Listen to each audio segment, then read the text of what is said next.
am I getting it right that it was kind of gradual and it took a while to put these pieces together, even to come up with these analogies that go from wild claim to, oh, I do experience a version of that every day? Or use the analogy of, if you are in a VR set, your perception of it might be real. You perceive a steering wheel, or you're playing Grand Theft Auto. You perceive a steering wheel. You do turn this, or you perceive turning the steering wheel to the left. You are not turning a real steering wheel. That steering wheel isn't there, but there is a cause and effect that continues around this perceptual game of, oh, you turned it left and then the car went left. But the car isn't real. The steering wheel isn't real. You just perceive that it's real. And maybe that perception of the apple is real, but it is not objectively real. Absolutely. I think that's a great analogy. And I think that for the younger generation that is spending a lot of time in virtual reality, and virtual realities that are getting more and more compelling, more and more immersive, it's not a big leap for that generation to take off their headset and go, what about this?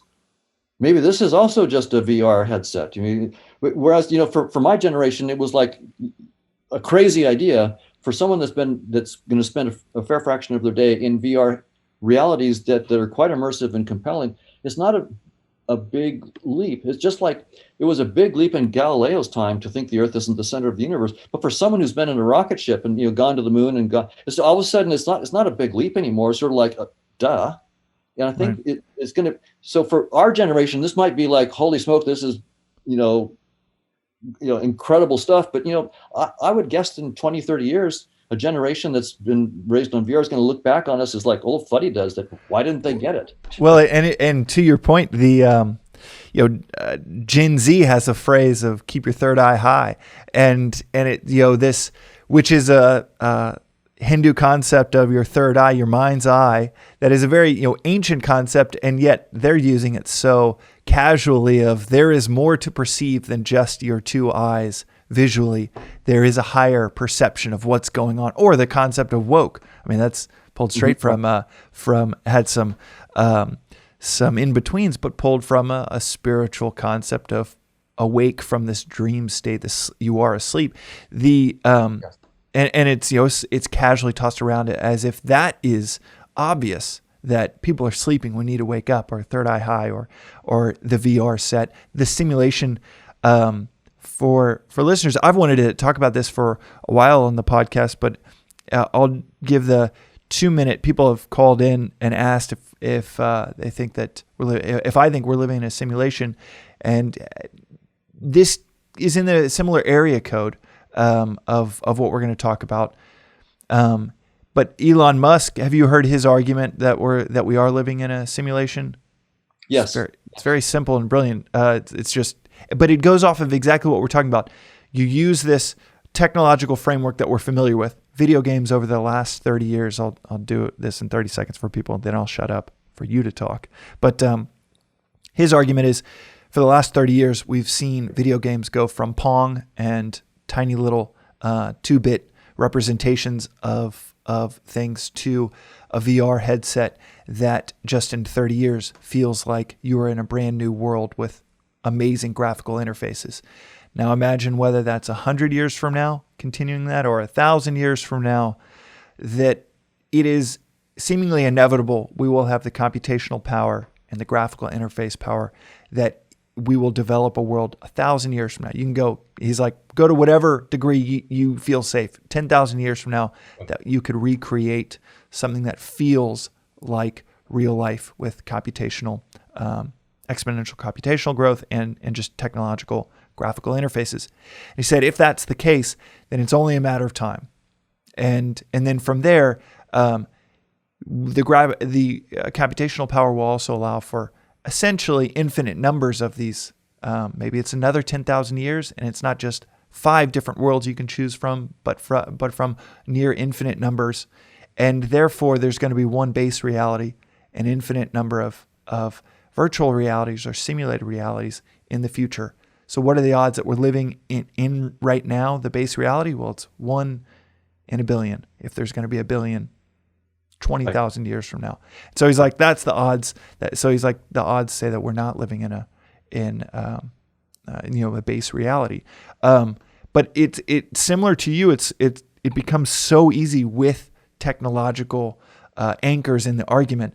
And I feel like like if you were to talk about what you're talking about in 1830, it wouldn't have these analogies. What would that even be like if you were to try to talk about this in 1775? Well, I would probably be drawn and quartered, hanged for heresy, so burned at the stake. I mean, it would just be completely. Uh, Although there was Bishop Berkeley.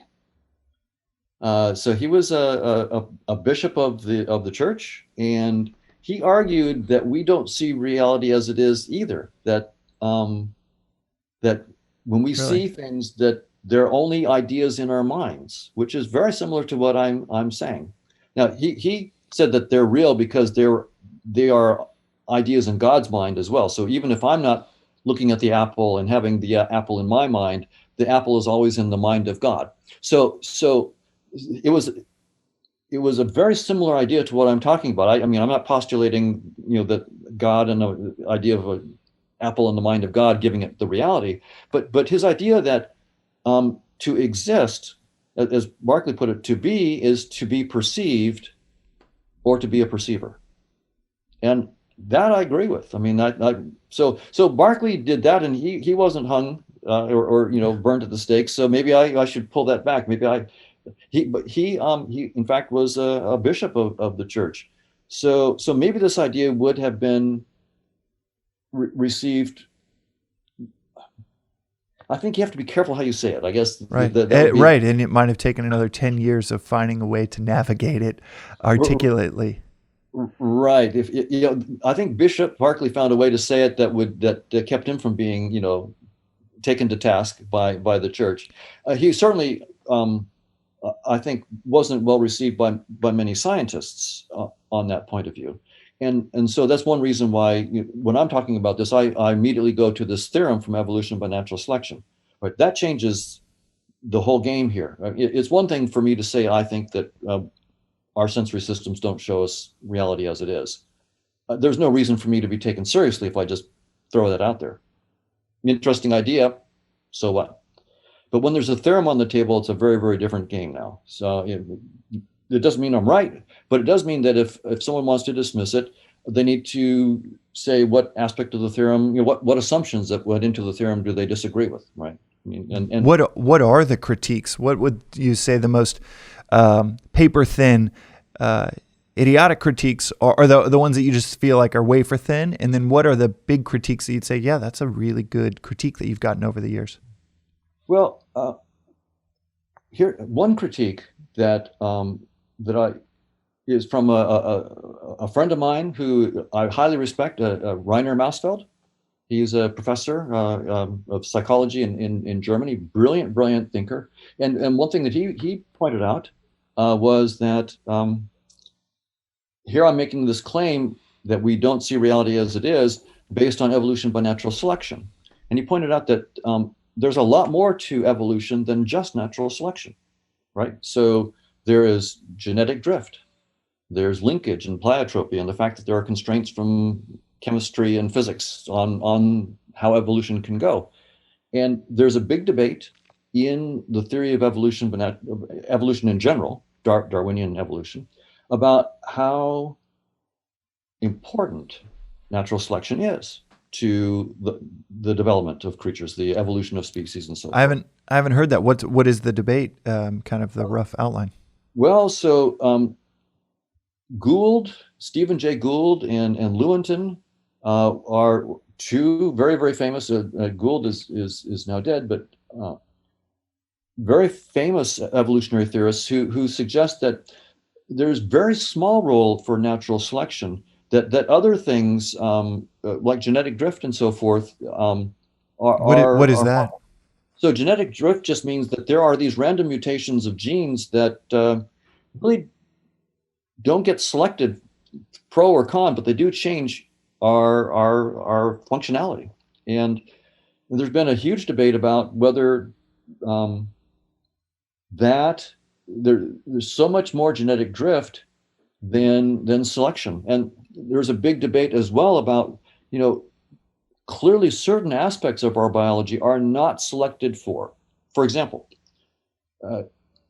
all of us have white bones.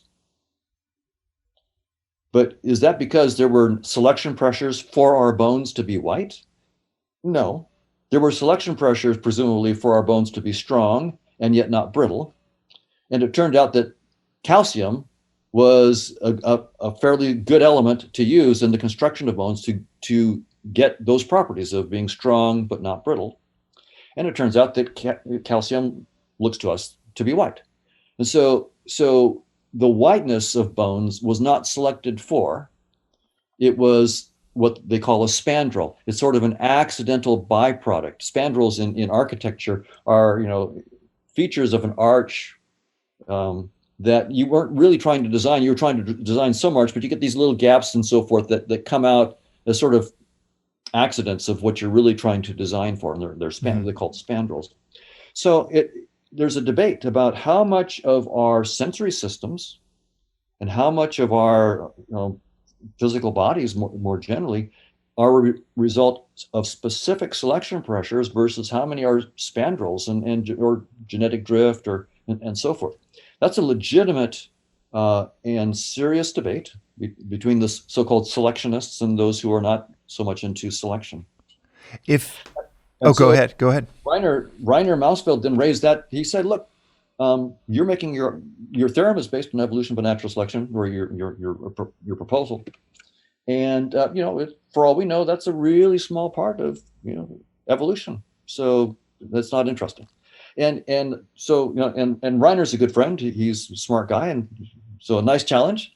And so we published back, we wrote and said, Reiner's absolutely right. We have no idea how, and it's not been settled how much natural selection features as a central role in evolution. I think it does, but maybe it doesn't.